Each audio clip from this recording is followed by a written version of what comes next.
बनवूया तांदळाचे कुरमुऱ्यांचे लाडू। नमस्कार, मी पूनम। तुम्हा सगळ्यांचं पूनम रेसिपी मध्ये स्वागत आहे। आज आपण तांदळाचे कुरमुऱ्यांचे लाडू बनवणार आहोत। त्यासाठी आपण तांदूळ रात्रभर 24 तास भिजवून आपण सकाळी कोरड्या कपड्यावर आपण 2 तास वाळवून घेतलेला आहे। गूळ, सुकं खोबरं, जायफळ, खसखस, गाईचं साजूक तूप, बदाम, काजू, मनुका, डिंक आणि मीठ। इथे आपण तांदूळ भाजून घेऊ। थोडे थोडे करून आपण तांदूळ चांगले लालसर असे भाजून घेणार आहोत। त्यानंतर आपण मिक्सरला बारीक दळून घेऊया। तांदूळ आपण सर्व भाजून घेतलेला आहे। कुरमुरी आपली तयार झालेली आहे। गार करायला आपण ठेवून दिलेली आहे ताटामध्ये। सुकं खोबरं आपण 1 वाटी घेतलेली आहे। मोठा 1 बाउल आपण सुकं खोबरं घेतलेला आहे। तेही आपण लालसर रंगावर परतून घेऊया। इथे बघा आपलं चांगलं खोबरं भाजून झालेलं आहे। आता आपण हे ताटात काढून घेऊ आणि खसखस भाजून घेऊया। मोठा जो 2 चमचे आपण खसखस घेतलेली आहे तीही आपण परतून घेऊ। लाडू मध्ये सर्व आपण चांगलं भाजून घेतलं की खूप छान अशी टेस्ट लागते। इथे आपली खसखस भाजून झालेली आहे, तीही आपण काढून घेऊ। इथे आपण खसखस काढून घेतलेली आहे आणि आपण त्यामध्ये साजूक तूप टाकून घेऊ।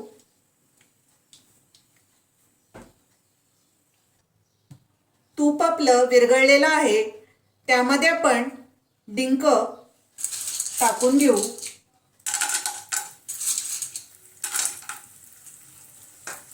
डिंक आपण त्यामध्ये चांगला फुलून द्यायचा आहे। लाडू मध्ये खूप छान असा डिंकाचा स्वाद येतो। इथे बघा डिंक छानपैकी फुललेला आहे। अशाच प्रकारे आपण डिंक आहे तो सर्व तुपामध्ये परतून घेऊया। इथे आपण सर्व डिंक बघा परतून घेतलेला आहे।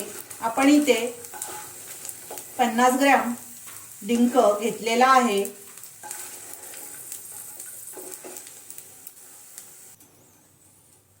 इथे आपण ड्रायफ्रुट्सही परतून घेऊ तुपामध्ये। इथे आपण काजू परतून घेऊया।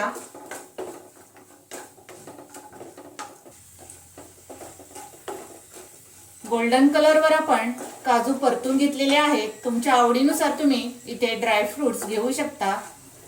हे काढून घेऊ आपण। पाववाटी आपण बदाम घेतलेले आहेत आणि काजूही आपण पाववाटी घेतलेले आहेत। तर आपण बदामी तुपामध्ये परतून घेऊ। बदाम आपण 2 मिनिटं परतून घेतलेले आहेत, तेही आपण काढून घेऊया। त्याच तुपामध्ये आपण बेदाणा, मनुका आपण परतून घेऊ।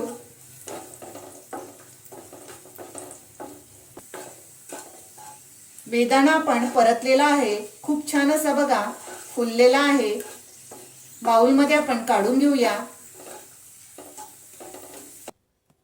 इथे आपण मिक्सरचं छोटं भांडं घेतलेलं आहे, त्यामध्ये आपण डिंक तळून घेतलेला आहे, तो सुरुवातीला आपण बारीक करूया। ड्रायफ्रुट्स इथे आपण बदाम, काजू आणि बेदाणा तुपामध्ये परतून घेतलेला आहे, तो आपण मिक्सरला बारीक करून घेऊ। आणि खसखसी आपण त्यामध्ये टाकूया आणि सर्व आपण मिक्सरला पल्स मोडवर आपण बारीक करून घ्या। इथे बघा आपण पल्स मोडवर आपण ड्रायफ्रुट्स, डिंक बारीक करून घेतलेला आहे, ते आपण परातीमध्ये काढून घेऊ।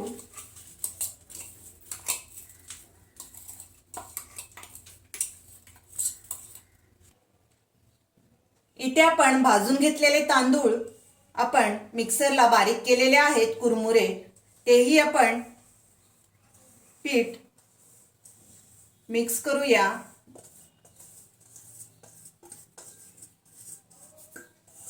इथे आपण पाव किलो तांदूळ घेतले होते आणि ते आपण कुरमुरे तयार केलेले आहेत आणि त्यानंतर मिक्सरला आपण सर्व भाजून बघा बारीक करून घेतलेला आहे पीठ। इथे आपण हाताने सर्व मिक्स केलेला आहे। सुकं खोबरं आपण भाजून घेतलेला आहे, तेही आपण हातानेच क्रश करून टाकू। आपण मिक्सरला लावलेलं नाही कारण खूप बारीक होईल, म्हणून आपण हातानेच बारीक केलेला आहे। इथे आपण एक बाउल सुकं खोबरं घेतलेलं आहे। तुमच्या आवडीनुसार तुम्ही इथे घेऊ शकता। इथे आपण चवीनुसार थोडंसं त्यामध्ये मीठ टाकूया। जास्त टाकायचं नाही, थोडंसं मीठ टाकायचं आणि त्यामध्ये आपण जायफळ पूड करून घेतलेली आहे ती आपण टाकून घेतलेली आहे आणि इथे आपण पाव किलो गूळ घेतलेला आहे, तोही आपण मिक्स करून घेऊ। इथे आपण तूप गरम करून घेतलेला आहे, त्यामध्ये आपण ड्रायफ्रुट्स फ्राय करून घेतलेले, त्यामध्येच आपण तूप गरम करून घेतलेला आहे।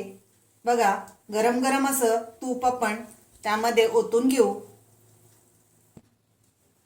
इथे आपण सर्व मिक्सरला गूळ आणि सर्व आपण तयार केलेलं कुरमुऱ्यांचं पीठ मिक्स करून घेतलेलं आहे आणि वरून आपण साजूक तूप टाकून घेतलेलं आहे गरम करून। आता आपण लाडू छान असे लाडू वळून घेऊया। खूप छान असा लाडू तयार होतो। बघा अशाच प्रकारे आपण सर्व लाडू तयार करून घेऊया। इथे आपण सर्व लाडू तयार करून घेतलेले आहेत। तांदळाचे कुरमुऱ्यांचे लाडू खूप छान तयार होतात। तुम्ही ही माझी रेसिपी नक्की ट्राय करा। मुलांनाही हे लाडू मधल्या वेळेत खायला खूप आवडतील। नक्की बनवा। माझी ही रेसिपी आवडली असेल तर लाईक करा, शेअर करा आणि माझ्या चॅनलला सबस्क्राईब करा। थँक्यू।